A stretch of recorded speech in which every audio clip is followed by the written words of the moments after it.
Well, this is Kenny B with the official call, and I'm with my co-host Robert Byrd, aka the Birdman, and we got a super special guest with us today, Mr. Larry Hazzard.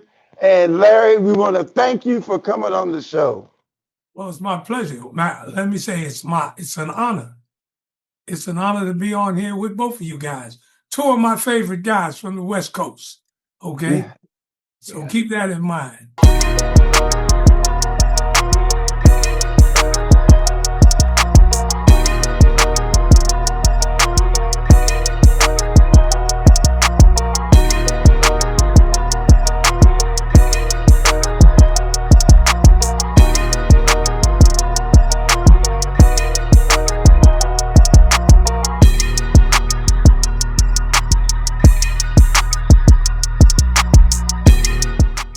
I've seen some of your interviews, and you guys doing a great job, man. It's good.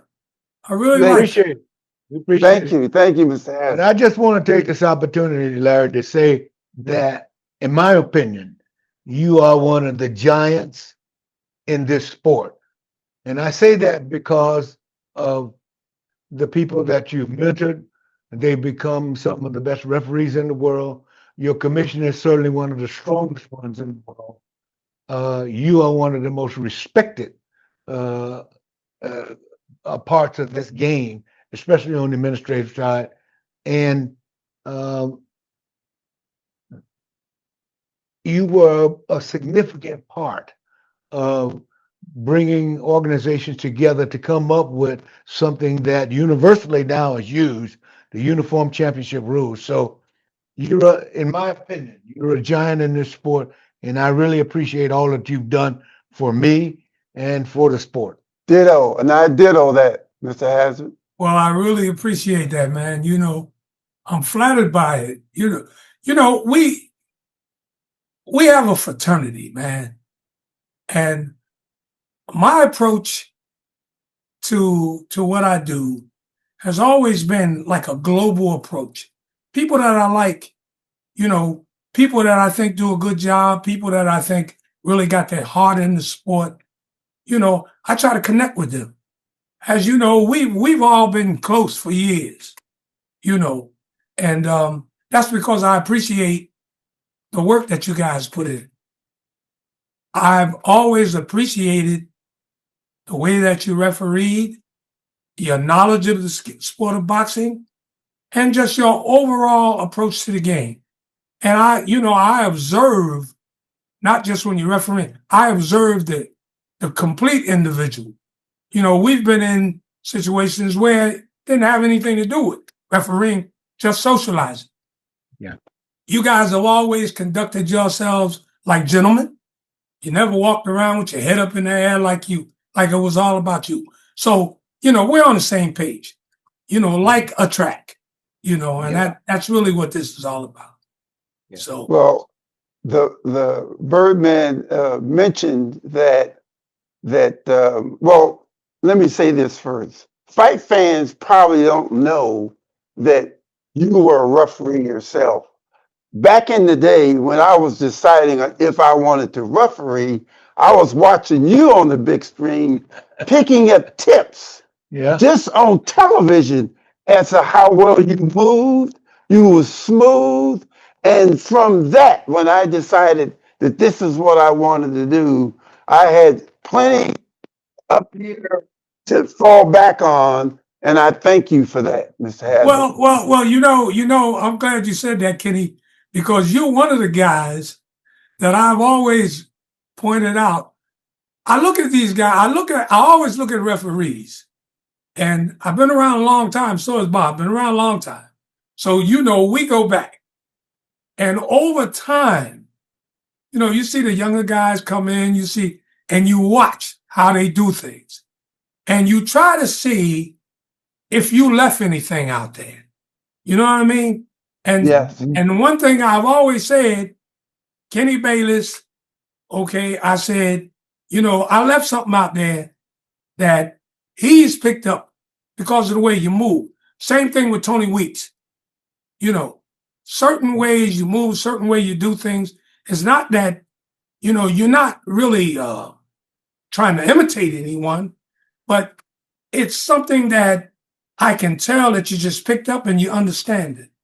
Yeah. See, because that's what refereeing, a lot of refereeing has to do with understanding what you're doing, not just doing it, understanding what you're doing and why you're doing it. Why am I doing this? Yeah. See, and this is what makes you a better referee. So, we belong to the same family, the same club, fellas. Believe me. Yeah. Well,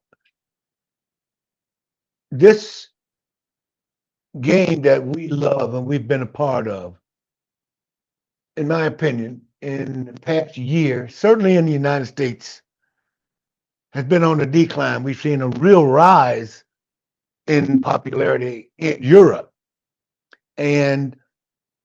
But one of the things that seems to be happening early on here in 2026 is boxing starting to get a little renaissance. We're getting the best fighting the best. We've seen that in a couple of fights, certainly with the Shakur fight, and recently with this Ryan Garcia fight. It seems like boxing is starting to have a little renaissance. Hey, Bob, you make a very important point. And you're hitting the nail right on the head, because when the best fight the best, that's how the sport grows. The popularity of the sport grows when the best fights the best. And that's what we're beginning to see now here, because boxing was on a decline a bit in this country because everybody wanted to protect that undefeated record. And now you're beginning to see the better fighters fight the better fighters, and the popularity of the sport now is coming back. And of course, we have to take into account the influence that the Saudi Arabian Turkey al-Sheikh has had on the sport also. Yeah. And now with this advent of the marriage between Dana White and the Turkey, and Dana, a lot of people don't know, Dana White's first love really was boxing, and Zuffa is not new. Zuffa's been around quite a while. That was always the boxing wing of UFC, but now he's come full out, and he is in concert with Turkey, putting on some very, very competitive bouts. And I think there's going to be some significant changes in our sport over the course of the next year to year and a half because of that. Well, yeah, you're going to see, or we're already starting to see a little tug of war. There's always there's always been power struggles in the sport of boxing. For many years, the sanctioning organizations were pretty much in control of everything. Now you have other entities coming in. And of course, you got money. Money moves things in the sport like it does in everything else. And so what's happening now is that Dana White is adopting in boxing that UFC model. See, that UFC model he's bringing to boxing, And the one good thing about the UFC model, one thing about the UFC, you see the best fighting the best. And sometimes you may see him more than once, more than one time, So I look to see that happen.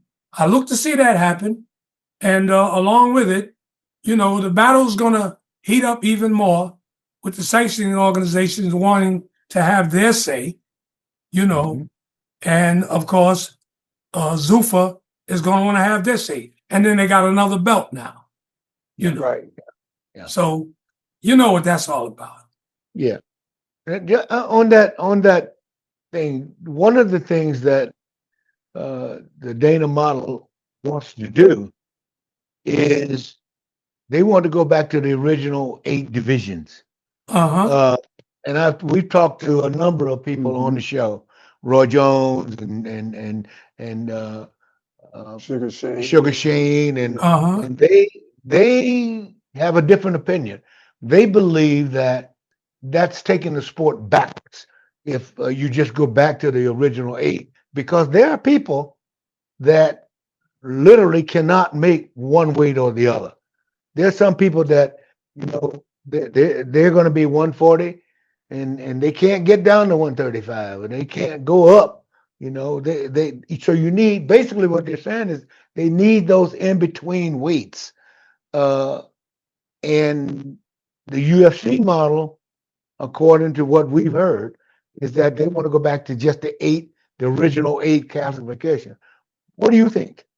Well, you know, Bob, what you're talking about is what we call the catch weights. The catch weights have proven themselves to do one thing. It has afforded the fighters to make more money. You know, you fight at 140. Now you see where you could fight this guy at 147 or whatever and make a nice payday. You can come back down if you're flexible with your weight. I think that the catch weights have afforded the fighters greater opportunity to be flexible and make more money. Going back to the 8 weight classes, I don't know. I really don't know how effective that's going to be, because now it seems like you're limiting the opportunities. Okay. So, you know, I really don't know. I like it the way it is. You know, with the catch weights. The only thing that I don't like, I just want to see the best fighters fighting the best fighters. And there are enough fighters in these weights where they could, look, let's start with the 1976 Olympic class. Sugar Ray Leonard, Tommy Hearns, Marvin Hagler. Well, they weren't all Olympians, but you know the generation that I'm talking about. Right. Yeah. And the 4, Hagler, Leonard, Hearns, and Durant. Look at the pleasure they brought us. Yes. Just those 4 fighters. Yeah. Yeah. And catch weights. Yes. Catch weight. Yes. They were catch weights. Yeah. You know, okay, Kenny, me and you we're gonna go on and make this bundle this time. Okay, whoever wins, okay, Bob, now it's gonna be me and you. You understand what I'm saying? Yeah. Yeah. You know, you got all these, the opportunities are there. Yeah. But the fighters have to be willing to fight the best. Absolutely. And you know, somehow I'm beginning to see that now, and I think a lot of it has to do with this Turkey al-Sheikh. You know, he wants to see that, and he's paying the money. Right. He's putting that money out there. Yeah. Right. Yeah. You know, and that's the name of the game. I mean, That's the name of the game. We've been in this game long enough to know we can talk about all the other philosophical stuff, but hey, man, this is about money. Yeah. Right. Yeah. This is all That's about the bottom money. line. Yeah. That's the bottom line. Yeah. Bottom. And Mr. Hazzard, we know that you played a significant part in the development of the unified championship rules. How were you able to get everyone together to make that happen? Birdman,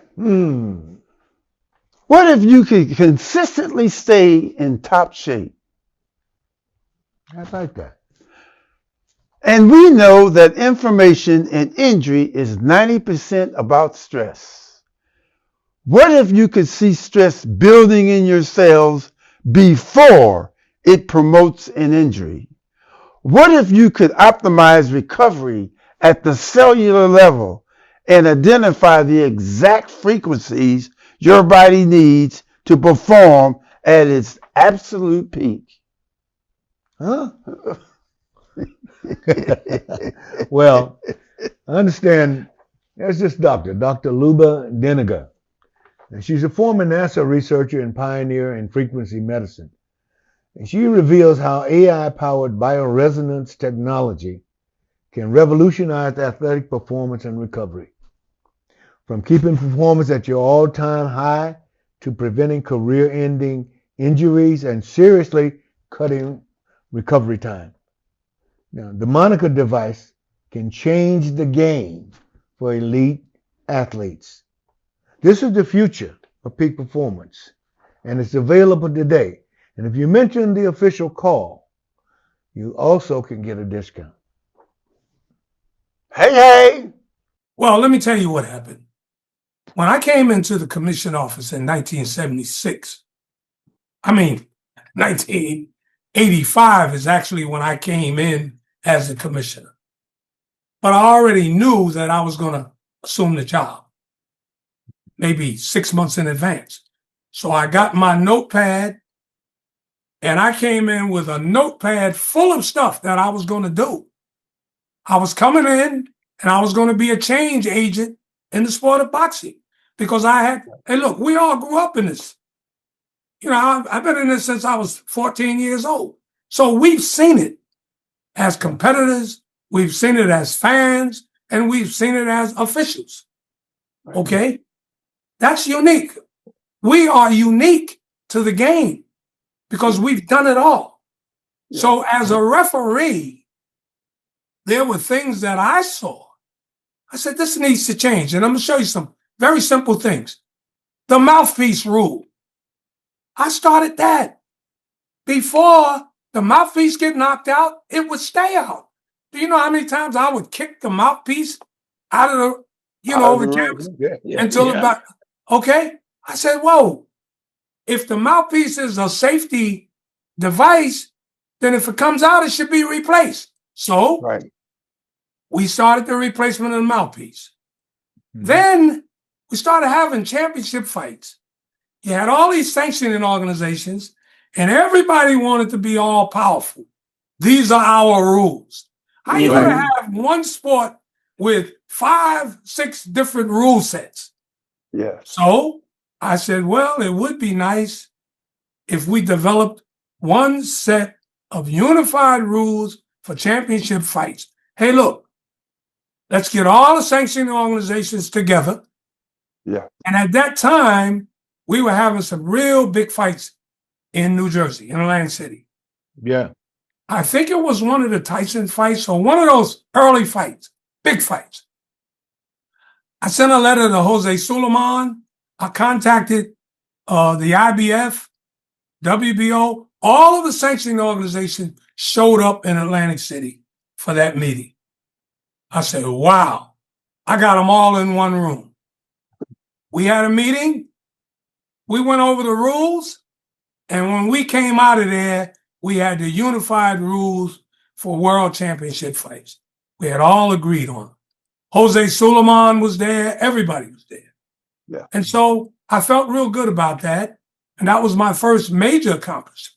And I did the same thing with MMA. That has a history all of its own. Right. But I tried to model some of the stuff that the input over there that came from boxing. Because it's all combative sports. Yeah. It's all combative sports.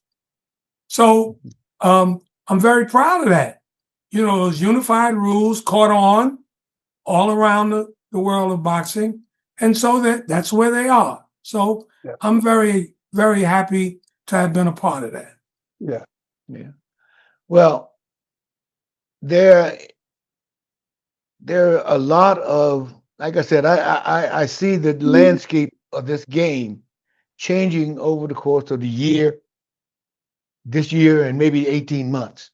And one of the first things that we saw just came out with the defection of Ben from his promotion over to Zuffa. My understanding is that it was a one-fight contract but it was going to be for $15 million.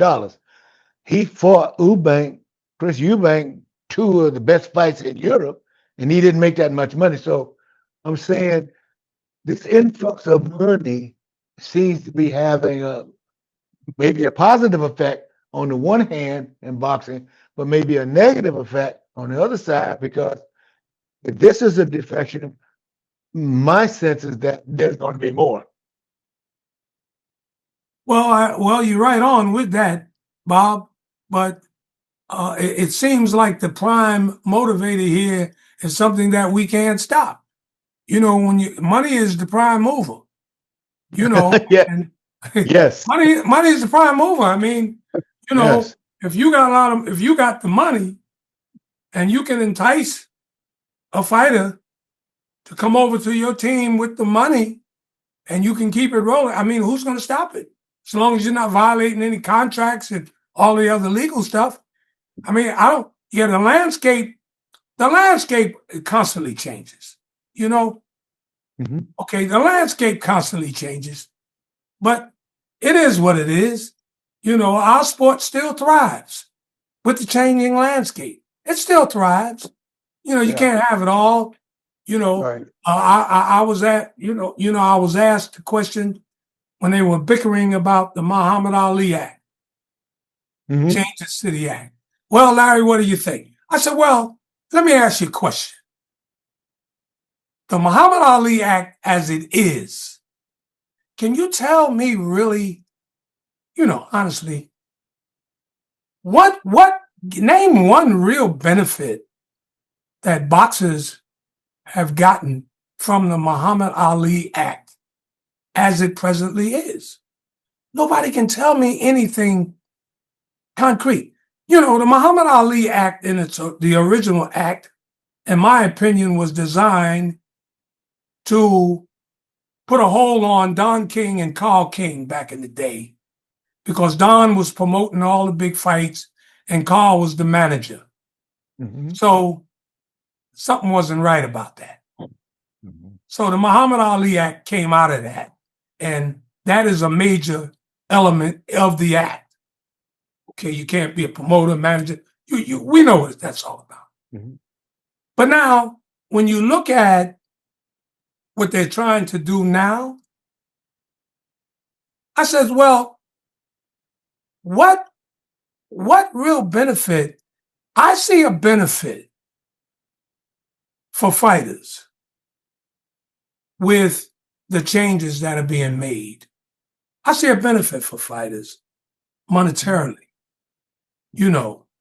because I think that with the new plan, with what they're trying to do, I think we will be able to see the best fighters fighting the best fighters. And we may be able to see them more than once, especially under that UFC plan with Mm-hmm. Dana White.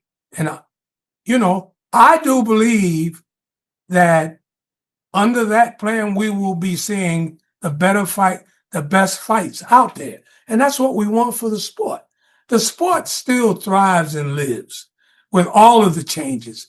Everything, it's always been like that, Yeah. And I think it's going to always be that way. Yeah. And we know, Mr. Hazzard, that judging boxing, which is a big part of our sport, has always been an issue to our fans. They seem to just don't totally get it. Do you have any thoughts on that? Well, judging. See, we were saved from that. We Yes. were saved Yeah, from exactly. that because we're referees, and what we do is objective. All of our mechanics are objective. You break Yes. clinches a certain way. Fighter goes down. You count to 10. You can't match. Judging is subjective, and because it's subjective, it's very difficult to tell someone that they saw something a different way than what you saw it. Right. So you understand, I think it's really not fair also to be overly critical of a judge because they scored a fight slightly different from the other two judges. They scored it the way they saw it. Yeah. You see, and I'm going to tell you something else about judging. You have to expand the horizon of judges. Especially in these major fights, you see a same group of judges doing all of the major fights. And it's unfair. Yes. It's really not fair. You know it, And, Yes. I think that the sport of boxing is prejudiced to a degree against females. Mm-hmm. They don't include females. And I've seen, look, Adelaide Byrd, Lynn Carter, Patricia Jarman, these females have been around, Robin Taylor, they've been around for years. And they're good judges. Yes. Yes. They have a mishap here and there, and you don't see them no more. No. It's unfair. I see some of these other male judges who have done, but they right back. A few fights down the road, they're right back in there. Yeah. Yeah. And so I think that I just think that they have to expand this judging cadre. You need to use more judges, give more judges opportunities to judge these fights, and you'll see the improvement. You just use the same old judges over and over. I don't think that's a good thing. And I know a lot of this falls on the commissions because commissions feel, well, he's well known. So, they might not criticize him as quickly, as they would someone else. Well, I just don't think that is fair, The other thing is that we know, even as referees, that, the audience out there, they see things basically from their heart and their pocketbook. And when we can't do that, we have to see things either with our eyes or based upon our knowledge of the game, So that can make a big difference in how the fans see. One of the things that Kenny and I, one of the reasons why we developed this podcast, we wanted to literally bring the fan into the ring with us so that they would see the fight the way that we see it, with the objective being that if they could better understand what it is that we see and how to see this game, they would better appreciate it. You see, and that's a good idea, but you know what happens? You got something called a commentator. You see? You got something called a commentator who really does, and many of those guys, they don't really know what judges are looking at. If you got schooled officials like yourself, retired or whatever, that know the sport of boxing, if you could sit there and explain, you understand? Explain every other round or whatever. This is what the judges will be looking for. Fighter A is doing such and such. Judges like to see that. You understand what I'm saying? At the end of each round, fighter B, he rallies. Sometimes judges are influenced by that. Now you're schooling the viewing audience, because most people that look at fights, they really don't know what judges are looking at.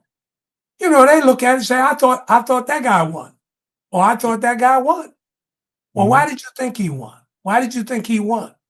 They can't explain, well, I think that he carried the pace of the fight, or that he was more active. They don't know these terms. They don't understand. So, we're always a work in progress, Yeah. It's always a work in progress. I will say this because for years I was very hard on commentators, because commentators, like you said, can be very hard on us if we miss something. Mm-hmm. And But I'll say this: the last seminar I went to, there were people of the media, commentators were there trying to educate themselves. And like you said, that's what it's all about. If you're going to talk about the sport, at least know about it. If it doesn't train, how the whole process works. Yeah. Because I love my sport. We love our sport. So what purpose is it to make an issue or downgrade an official because they just happen to have a bad night? Well, and because officials are human too. Exactly. That goes across the board in all sports. In all I don't know any official that's perfect every time out. Exactly. That's right. That's right. That's That's right. right. Yeah. We've all, we've been in there, and we're being honest. We all can honestly say there were some nights where we just wasn't clicking. This Yeah. wasn't clear. Yeah. Yep. That's right. You Yep. know, Yep. That's right. and see what That's right. experience does. Experience helps us to moderate that over time. Yes. Yes. First Yes. time out, you have a bad night. You say, "Oh man, I was terrible." But experience, you know when you're having a bad night, and you can kind of moderate. That comes with experience. Same thing with Yes. judging. Same thing with judging. You learn by doing. You Yes. learn by doing. That's why I try to keep my officials to a minimum, because a referee is not going to get better if he's refereeing a fight every 3 months. Right. Yes. Right. Exactly. You learn by doing. You know Yeah. it. I know. You know it. We got better because we were busy all the time. Every Right. month, Yeah. every 2 Yeah. months, we had a fight. Yeah. You understand? Yeah. And of Yeah. course, we worked on our own. We took it serious. We didn't just go home now and forget about refereeing. You went to the gym, you worked out, you moved around the ring, imaginary fighters, you did all those things, Yes. And I really think that commissions should, and look, I realize that I'm fortunate to a degree because I've done it. A lot of boxing commissioners around the country haven't done this. They weren't referees. We know who all the referees were. We know. So I say that to say it gives me a greater level of confidence in interacting with my officials because I was a judge, I was a referee. So we speak the same language. You understand what I'm saying? Yeah. And Yes. I think that if a commission or a commissioner doesn't have the expertise, he should have seminars for his judges and for his referees at least twice a month or 3 times a month. Keep them sharp. Keep the conversation going. Keep the ideas flowing and sharing information. This is how everybody gets better. Yeah. And so these are the types of improvements that, we can bring to the sport. Right. Well, Mr. Hazzard, it's just, like I said from the very beginning, you said it's an honor with us. We say it's an honor to have you come and share your insights, your experience, your background with us, because the fan out there, the better they understand the sport, the more they can appreciate it. And the more they can appreciate it, then the more they will support it. And that is what we need. It's been a delight to have you on board with us today. If you would, we would like you to, and I don't know if it's appropriate or not, but to tell folks out there that the official call is something worthy of them looking into. Hey, listen, I was waiting for you to finish. Okay. Okay. I think what you guys are doing is great. This is great because, I was an educator. I was a school principal before. Yes. So once an educator, always an educator. Yes. Okay? So what you guys are doing, you are educating the public. Yes. Okay. I've seen some of your past interviews and they're fantastic. I was so excited, man, to come on here. You understand? I'm still in my office. I said, no, I'm hanging around the office. Yeah. This is great, man. And I want to congratulate you guys. And I think that anyone, boxing fans, just anyone interested in boxing, this is the podcast where they should be going, because you got Robert Byrd, a Hall of Famer. You got Kenny Bayless, Hall of Fame referees and judges, okay, who are teachers, not just referees. They're teaching. And what you're doing is great. And I think it's long overdue for our sport. And you guys definitely got my support going forward. And on that note, Mr. Hazzard, Hall of Famer, what I say you must obey. Well, okay, let's do this. Thanks a lot, Larry. Thank you. Okay. It's been wonderful. Yes, sir. It's been wonderful. God bless you guys.